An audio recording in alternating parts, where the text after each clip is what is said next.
Hola, soy Miguel Angoitia Grijalva y junto con la profesora Paloma Tobes Portillo del Departamento de Economía y Hacienda Pública de la Universidad Autónoma de Madrid vamos a hablar de la introducción del impuesto sobre la renta de las personas físicas y el hecho imponible de este impuesto. Vamos a ello. Bien, para introducir el impuesto sobre la renta de las personas físicas en España, lo primero que hay que decir es que nuestro IRPF está regulado por una ley que es la Ley 35 del 28 de noviembre del año 2006, la Ley del Impuesto sobre la Renta de las Personas Físicas, que normalmente los hacendistas abreviamos como LIRPF. Esta ley se desarrolla además en un reglamento que es el Real Decreto 439 del año 2007, en concreto del día 30 de marzo. Esta ley y este Real Decreto constituyen la normativa reguladora básica del impuesto sobre la renta, aunque existen algunas órdenes ministeriales que la complementan y alguna norma adicional que puede decir alguna cuestión un poco secundaria. Estas son las dos normas básicas para estudiar el impuesto sobre la renta de las personas físicas. Bien, ¿qué es el impuesto sobre la renta? ¿Qué naturaleza tiene? ¿Cómo es este impuesto? El impuesto sobre la renta tiene una naturaleza que combina dos elementos. En primer lugar, estamos hablando de un impuesto directo y en segundo término de un impuesto de carácter personal. La naturaleza del impuesto sobre la renta es la de un impuesto directo. En un impuesto directo no existe traslación impositiva, es decir, que la ley va a decir quién es el contribuyente del impuesto y este contribuyente no tiene posibilidades ni legales y prácticamente económicas tampoco de trasladar este impuesto a otro agente económico. En un impuesto directo, esta es la característica básica. No suele existir o es muy difícil que exista traslación impositiva de un agente a otro. A diferencia de los impuestos indirectos como el IVA, donde un agente económico, el vendedor, obligatoriamente, por ejemplo, en el caso del IVA, carga a sus consumidores el importe del impuesto. En el IRPF el impuesto es directo y por lo tanto no va a existir traslación. Además, normalmente se suele decir que los impuestos directos también gravan manifestaciones directas de la capacidad de pago y la obtención de renta, que es lo que va a gravar este impuesto, siempre se ha considerado una manifestación directa de esta capacidad de pago. El carácter del impuesto sobre la renta de las personas físicas es el propio de los impuestos personales. En los impuestos personales existe una relación muy estrecha entre lo que es el objeto imponible del impuesto, la renta, y el propio contribuyente. Esta vinculación va a existir y se va a encontrar a lo largo de todo el impuesto. Y es una relación importante porque va a condicionar clarísimamente lo que va a ser la estructura y la configuración técnica del impuesto. Estas dos características, las de ser un impuesto directo y un impuesto personal, hacen que el impuesto sobre las rentas sea un impuesto técnicamente algo complejo. Estamos hablando de un impuesto relativamente complicado, a diferencia de lo que podría ser un impuesto indirecto real, por ejemplo, que sería justo el extremo opuesto. En los impuestos directos personales vamos a necesitar mucha información que va a tener que proporcionar el propio contribuyente en muchas ocasiones para poder cuantificar la deuda tributaria, para saber cuánto hay que pagar del impuesto. Bien, ¿cuál es el ámbito de aplicación del impuesto sobre la renta de las personas físicas? O lo que es lo mismo, ¿dónde se aplica la ley reguladora del impuesto sobre la renta de las personas físicas? En principio, el IRPF que nosotros vamos a ver en clase se aplica en todo el territorio español. La ley que nosotros seguimos es válida en todo el territorio español. Sin embargo, la propia ley del impuesto sobre la renta, la ley 35 del año 2006, nos va a decir que esta ley se aplica sin perjuicio de tres casos. Sin perjuicio de lo que establezca, en primer lugar, el concierto económico con el País Vasco. En las relaciones entre el Estado, en las relaciones económicas y tributarias entre el Estado y el País Vasco, el concierto económico determina que en cada una de las diputaciones forales vascas va a existir su propio impuesto sobre la renta. Por lo tanto, la Diputación Foral de Álava contará con su propio impuesto sobre la renta, que va a ser distinto del impuesto de régimen común. La Diputación Foral de Guipúzcoa también tendrá su propio impuesto sobre la renta y la Diputación Foral de Vizcaya también. Lo mismo va a suceder en el caso de Navarra. En el caso de Navarra es el convenio económico entre el Estado español y Navarra que regula las relaciones económicas y tributarias, el que va a decir que en Navarra, en la Comunidad Foral de Navarra, existe su propio impuesto sobre la renta de las personas físicas. Por lo tanto, dentro de lo que es España tenemos 5 impuestos sobre las rentas de las personas físicas distintas. El de régimen común, que es el que vamos a ver nosotros, los 3 de las Diputaciones Forales vascas y el impuesto navarro. Además, esta ley que regula el impuesto sobre la renta se va a aplicar también sin perjuicio de lo que establezcan los tratados y convenios internacionales que haya suscrito el Reino de España y que formen parte de nuestro ordenamiento jurídico interno. Estas normas internacionales prevalecen sobre la ley nacional Y si, por ejemplo, el Tratado de Adhesión de España a la OTAN establece una serie de cláusulas sobre dónde tributan los militares en las bases aéreas, por ejemplo, pues eso prevalecerá sobre la normativa interna, o lo mismo en el caso de los tratados de adhesión a la Unión Europea o similares. Cualquier tratado internacional, en particular, son especialmente relevantes los que tratan de evitar la doble imposición, prevalecen sobre esta ley que regula el impuesto sobre la renta de las personas físicas en España. Por último, relacionado con el ámbito de aplicación del impuesto sobre la renta, hay que decir que este es un impuesto que está parcialmente cedido a las comunidades autónomas y a las entidades locales. Además, esta cesión, en el caso de las comunidades autónomas, es una cesión parcial de aproximadamente el 50%, es una cesión que incluye competencias normativas. Es decir, las comunidades autónomas van a poder regular en su propio ámbito territorial cuál es el mínimo personal y familiar del impuesto, cuál es su tarifa autonómica y van a poder establecer sus propias deducciones autonómicas, obviamente dentro del contexto que le permite la ley de cesión tributaria. ¿De acuerdo? Bien, dicho esto, vamos a hablar ya de una cuestión muy importante y lo que es el núcleo principal de este vídeo. ¿Cuál es el hecho imponible del impuesto sobre la renta de las personas físicas? Es decir, ¿cuál es la circunstancia que da lugar al nacimiento del impuesto sobre la renta de las personas físicas? Bien, la definición del hecho imponible más sencilla y más global que podemos hacer sería la obtención de renta por parte del contribuyente durante el periodo impositivo. Esta es una definición muy sencilla, pero una definición muy amplia. La obtención de renta, esta renta va a constituir el qué grava el impuesto, la renta. También vamos a ver aquí quién está gravado, el contribuyente que obtenga esta renta. Y luego todo esto se contextualiza en un ámbito temporal, que es el cuándo, el periodo impositivo. La renta se tiene que obtener durante un periodo de tiempo que va a ser este periodo impositivo.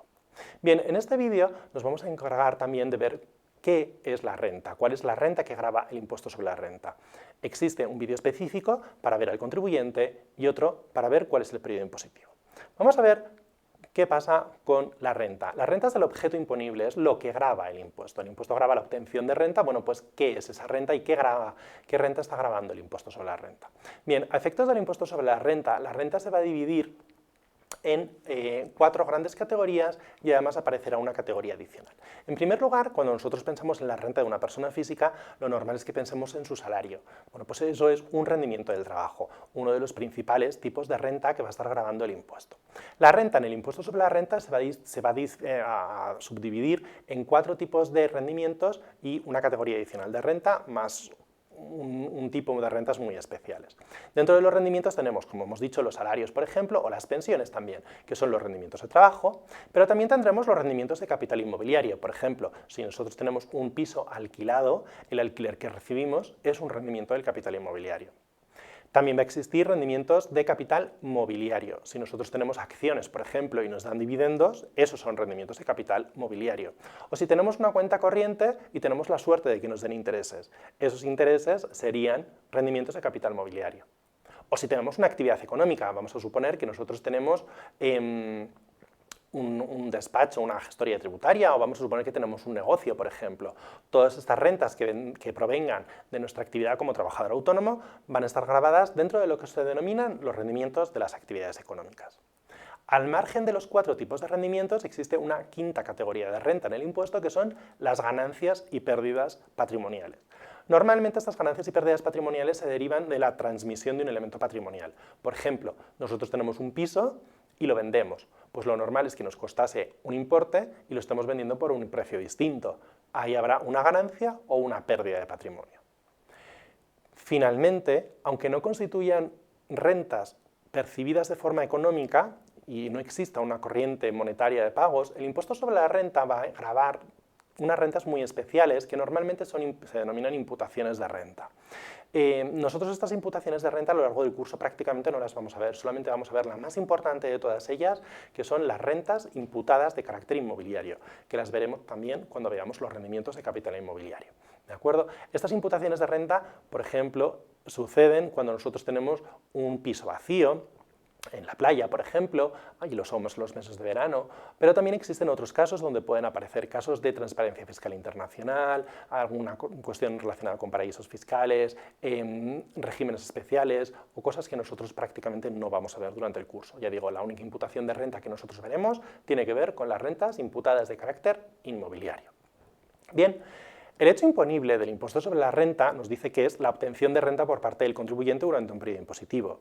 Totalmente de acuerdo, y es una definición muy sencilla y muy general, de acuerdo. Vale, además, de forma adicional, el hecho imponible va a incluir lo que se denomina una presunción. Esto significa que, salvo prueba en contra, porque esta presunción permite al contribuyente presentar pruebas que desmonten la presunción, bueno, pues esta presunción nos va a decir que, salvo prueba en contra, cualquier prestación de bienes que haga el contribuyente, de bienes o de derechos, o cualquier servicio que preste el contribuyente, siempre que sea susceptible de generar un rendimiento del trabajo o del capital, se va a entender retribuido. ¿Esto qué significa? Pues que si nosotros le prestamos un dinero a alguien, el impuesto sobre la renta nos va a decir, estoy presumiendo que cobras intereses. O si nosotros tenemos un piso y se lo dejamos a un amigo, el impuesto sobre la renta va a decir, estoy presumiendo que cobras un alquiler. ¿De acuerdo? Serían dos casos de presunción. O si nosotros estamos trabajando y no cobramos, el impuesto sobre la renta va a decir, oye, tú se supone que deberías estar cobrando un rendimiento del trabajo, así que voy a entender por presunción, salvo prueba en contra, que estás recibiendo un trabajo. En todos los casos en los que se entienda que puede existir un rendimiento de trabajo o del capital porque ha habido una prestación de bienes, de derechos o estoy prestando un servicio, se entiende, salvo prueba en contra, que existe retribución a favor del contribuyente. Bien. Por último, para terminar la definición del hecho imponible, existe una delimitación negativa también del hecho imponible. Es decir, la propia ley del impuesto sobre la renta nos va a decir cuándo no existe hecho imponible, lo que se denomina la no sujeción al impuesto sobre la renta de las personas físicas. En el caso del impuesto sobre la renta, solo existe un caso de no sujeción, que es la renta que se encuentra ya sujeta al impuesto sobre sucesiones y donaciones.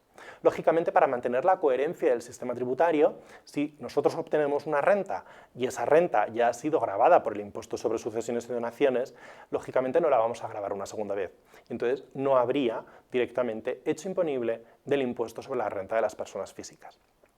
Para poner un ejemplo claro, si nosotros tenemos una tía en América que de repente fallece y nos deja una herencia estupenda, esa herencia estará gravada en el impuesto sobre sucesiones y donaciones, pero no en el impuesto sobre la renta de las personas físicas. Ojo, una cosa distinta es que esa herencia empiece a generarnos rentas. Por ejemplo, vamos a suponer que nuestra tía en América nos ha dejado un piso y ese piso está alquilado. La obtención del piso está gravada en el impuesto sobre sucesiones y donaciones y no en el impuesto sobre la renta. Pero si nosotros ese piso está alquilado y recibimos un alquiler, ese alquiler sí estaría gravado en el impuesto sobre la renta. Bien. Ya sabemos cuándo existe hecho imponible en el impuesto sobre la renta, cuando un contribuyente durante un periodo impositivo está obteniendo alguna de las rentas que grava el impuesto, alguno de estos rendimientos, obtiene una ganancia o pérdida de patrimonio, o bien entra en alguno de los casos de imputaciones de rentas. Bien, cuando se produce este hecho imponible, puede darse la circunstancia de que caigamos en alguno de los supuestos de exención. El impuesto sobre la renta de las personas físicas tiene o contempla un amplio abanico de exenciones. Son muchas las exenciones que regula el impuesto sobre la renta actualmente y a lo largo del curso nosotros no las vamos a ver prácticamente. Si es verdad que pondremos algunos ejemplos de ella y destacaremos cuáles son, en nuestra opinión, las más importantes. Aquí tenéis un primer lote de exenciones y, como veis, estas exenciones cubren elementos muy distintos, desde prestaciones públicas que reciben las personas que han sufrido actos de terrorismo, como las ayudas que perciben los afectados por el virus de inmunodeficiencia humana, pensiones de la guerra civil, indemnizaciones por responsabilidad civil en la cuantía que establezca un juez o que legalmente sea obligatoria. Las indemnizaciones por cese o despido también pueden estar exentas, pero con unos máximos y cumpliendo una serie de condiciones. Las pensiones o las prestaciones de la seguridad social por incapacidad permanente absoluta o de gran invalidez y también sus equivalentes en lo que son las mutualidades de previsión social y el sistema de clases pasivas de los funcionarios. También están exentas todas las prestaciones por maternidad, paternidad y prestaciones familiares, o por nacimiento, o por parto múltiple, o por adopción que existan, y también todas las pensiones y haberes pasivos de la seguridad social y mutualidades y funcionarios por motivo de orfandad o en favor de familiares. También todo lo que tiene que ver con el acogimiento de mayores, de personas mayores de 65 años o personas con discapacidad, siempre que recibamos una prestación económica a cambio, obviamente no por no tener a nuestro abuelo, sino por formar parte de un programa de acogida de mayores o menores o discapacitados, personas con discapacidad, estarían exentas todas estas prestaciones. También todas las ayudas que reciben estas personas mayores de 65 años o personas con discapacidad en un grado superior al 65% para financiar lo que es su estancia en un centro de día o en una residencia, siempre que se cumpla una serie de condiciones también. Un caso importante de exención que tiene que ver mucho que ver con vosotros es el que tiene que ver con todas las becas públicas o que se reciban de instituciones sin fines de lucro para cursar estudios en todos sus niveles y grados educativos, o las becas públicas o de instituciones sin fines de lucro de investigación, por ejemplo. Pero vamos, como vemos, las exenciones son muy amplias, incluyen también premios literarios, artísticos y científicos, como por ejemplo los premios Princesa de Asturias. Estos premios tienen que cumplir muchísimas condiciones, eso sí. Las ayudas a los deportistas de alto nivel, con determinados límites y con condiciones, también están exentas. Lo mismo que las prestaciones por desempleo en modalidad de pago único. Cuando una persona se queda en paro, bueno, pues puede optar voluntariamente a recibir todo el importe de la prestación por desempleo en un único pago e incorporarse a una cooperativa o montar su propia empresa o hacerse autónomo. Bueno, pues cumpliendo unas condiciones, estas prestaciones por desempleo estarían exentas. Lo mismo que las gratificaciones extraordinarias del Estado por formar parte de una misión de paz humanitaria o por los daños sufridos durante esas misiones de paz humanitarias. También pueden estar exentos los rendimientos del trabajo que se perciban en el extranjero, cumpliendo unas condiciones. Cuando nos desplazan, nosotros trabajamos en España, somos residentes en España, pero nos desplazan a trabajar al extranjero, bueno, pues esa renta obtenida en el extranjero puede estar exenta, cumpliendo una serie de condiciones. Y luego ya, bueno, pues también tendríamos todas estas exenciones que incluyen desde indemnizaciones por la responsabilidad patrimonial de las administraciones públicas como consecuencia del funcionamiento o mal funcionamiento de los servicios públicos, las prestaciones por entierro o sepelio, determinadas ayudas económicas que son las reguladas en la Ley 14 del año 2002, que tienen que ver con personas con hemofilia o coagulopatías derivadas de transmisión en hospitales públicos que contrajeron hepatitis C. También existen exenciones para los supuestos de amnistía que contempla la ley de amnistía, y luego ya existe un último grupo que tiene que ver con elementos de ahorro, como por ejemplo pueden ser los planes de ahorro sistemáticos o los planes de ahorro a largo plazo. Los rendimientos que obtengan estos instrumentos financieros estarán exentos, o bien con cuestiones sociales, como por ejemplo todo lo que tiene que ver con rendimientos del trabajo que se deriven de los sistemas de previsión social o sistemas de patrimonio protegido a favor de las personas con discapacidad, o bien todo lo que tiene que ver con las prestaciones públicas vinculadas a la dependencia. Como vemos, las exenciones son muy amplias, exceden de largo lo que es el contenido de nuestro curso. Sí que es verdad que hay que tener una noción general de por dónde van estas exenciones, pero nosotros de forma detallada no las vamos a ver. Lo importante es que sepamos cuáles son las características generales del impuesto sobre la renta, impuesto directo de carácter personal, que sepamos también cuál es el ámbito de aplicación del impuesto y, por supuesto, que conozcamos ya cuál es el hecho imponible, la obtención de renta por parte del contribuyente durante el periodo impositivo. Nos vemos en el siguiente vídeo hablando del contribuyente. Hasta luego.